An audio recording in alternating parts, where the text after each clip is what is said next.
पत्नीच्या एका चुकीमुळे नवऱ्याची व कुटुंबाची 100% बर्बादी होते.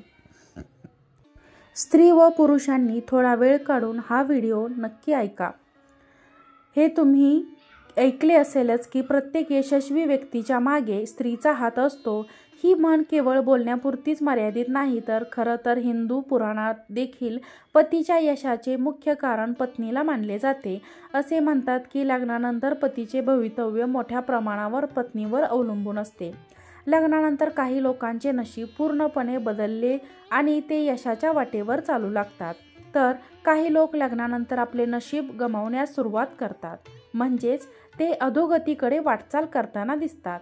असे घडण्यामागचे कारण बायकांच्या काही चुकाही होऊ शकतात. भविष्य पुराणात पती पत्नींच्या काही नियमांमध्ये वर्णन केले आहे. पत्नींच्या काही चुकांचा उल्लेखही केला आहे. लग्नानंतर जर पत्नीने एखादी चूक केली तर त्याचा परिणाम थेट तिच्या पतीवर आणि त्याच्या नशिबावर होत असतो. बऱ्याच बाबतीत पतीची प्रगती सुद्धा थांबते आणि म्हणूनच लग्नानंतर प्रत्येक पत्नीने काही नियमांची काळजी घ्यायला हवी.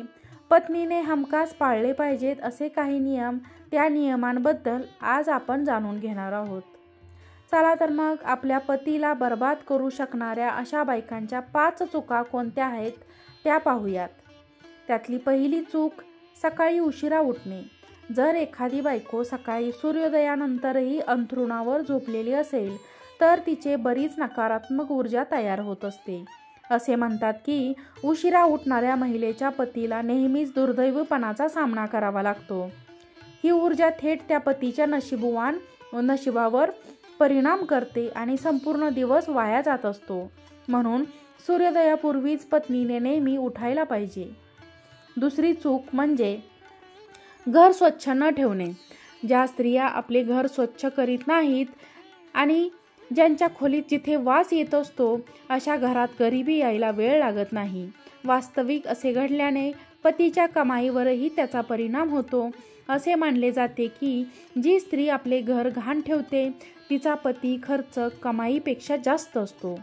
म्हणून पत्नीने घर आणि खोल्या नेहमी स्वच्छ ठेवल्या पाहिजेत. तिसरी चूक म्हणजे बायकोचे रोज अंघोळ न करणे. कोणतीही पत्नी किंवा स्त्री जी दररोज अंघोळ करत नाही किंवा स्वतःला स्वच्छ ठेवत नाही ती नकारात्मक ऊर्जेने परिपूर्ण असते. तिच्या आजूबाजूला देखील नकारात्मक ऊर्जेचा वावर असल्याची भावना असते. अशा परिस्थितीत नवरा आळशी बनतो आणि त्याचं मन कामावर किंवा कशावरही लागत नाही. चौथी चूक म्हणजे बायकोने भांडण करणे आणि कठोर शब्द बोलणे. जी स्त्री प्रत्येक गोष्टीत आपल्या पतीशी भांडते किंवा झगडा करते त्या घरातील नवऱ्याचे मन डायव्हर्ट होते. याचा परिणाम त्याच्या कामावर आणि त्याच्या वागण्यावर देखील झालेला दिसून येतो. पाचवी चूक म्हणजे अन्नामध्ये भेदभाव करणे. कोणतीही स्त्री आपल्या पतीला आनंदाने किंवा पवित्र मनाने जेवण बनवून देत नाही किंवा त्याच्या आईवडिलांचं काही बनवत नाही तेव्हाच खरं तर तिच्या नवऱ्याने पतन तेव्हापासून सुरू झालेलं असतं.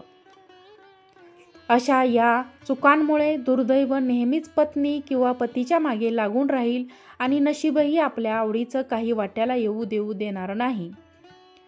दुर्दैवीपणा टाळण्याचा एक मार्ग देखील आहे, परंतु याचा अर्थ असा नाही की आपण कर्म करायचे नाही. केवळ उपायांच्या साहाय्याने चालत राहायचं. आपण स्वतःला प्रगतीच्या मार्गावर सतत ठेवा. चांगले कर्म करत राहा. जर आपण दररोज सकाळी निर्मळ मनाने उठलात आणि खऱ्या मनापासून कोणत्याही फळाची अपेक्षा न करता गायत्री मंत्राचे ध्यान केले तर आपल्याला सद्भावना प्राप्त होते. आपल्या पालकांचा आणि त्यांच्या कुटुंबियांचा सन्मान आणि आदर करा. त्यांचा सन्मान करा आणि त्यांना नेहमी आनंदित ठेवा. असे केल्याने तुम्हाला आयुष्यात पुण्य लाभते आणि आयुष्यात वाईट काळ कधीही येत नाही. आता उपाय बघू. उपाय जो आहे तो आम्ही तुम्हाला सांगणार आहोत. तो उपाय आहे सूर्योदयानंतर आणि सूर्यास्तापूर्वी होण्यापूर्वी करायचा आहे. 1. आपल्याला 1 पोळी द्यावी लागेल आणि आपल्यावरून ती 31 वेळा घड्याळाच्या दिशेने उतरवायची आहे, म्हणजेच फिरवायची आहे. हे केल्यावर ती पोळी कुत्र्याला खाऊ द्यायची आहे किंवा नदीत प्रवाहित करायची आहे. यामुळे दुर्दैव देखील आपल्या आसपास फिरकत नाही. 2. दर मंगळवार आणि शनिवार बजरंग बलीची पूजा करायची. नागवेलीची पाने अर्पण करायची आहेत. दिवा लावून पूजनानंतर हनुमान चालिसाचे पठण करायचे आहे. 3.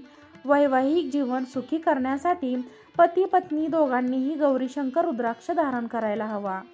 4. शेवटचा उपाय म्हणजे दररोज सकाळी उठून गणपतीची पूजा करून गणपती अथर्वशीर्ष पठण करावे. यासह आपल्या जीवनात ही समस्या टळतील. हे होते असे काही उपाय ज्याद्वारे आपण दुर्दैव आणि नशीब बदलू शकता. त्याचबरोबर आम्ही हे देखील सांगितलेले की कोणत्या चुका आहेत ज्या पत्नीने केल्यास तर तिच्या पतीवर थेट परिणाम होतो. व्हिडिओ आवडल्यास व्हिडिओला लाईक करा, चॅनलला सबस्क्राईब करा, व्हिडिओ शेअर करा. आजचा व्हिडिओ पाहिल्याबद्दल तुम्हा सर्वांचे मनापासून आभार. श्री स्वामी समर्थ.